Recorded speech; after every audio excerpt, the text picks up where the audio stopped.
బ్రహ్మము రాసిన కాలజ్ఞానానికి కాగితం అయ్యింది. ఏడు కొండలవాడు దాసుడన్నమయ్య కీర్తనారాయంగా గ్రంథమై ఒదిగింది.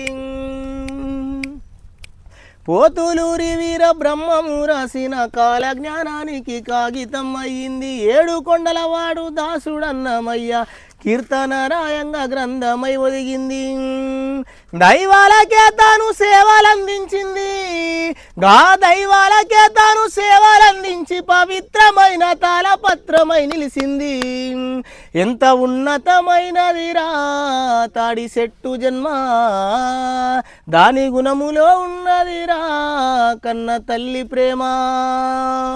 ఎంత ఉన్నతమైనదిరా తాడి చెట్టు జన్మ, దాని గుణములో ఉన్నదిరా కన్న తల్లి ప్రేమ.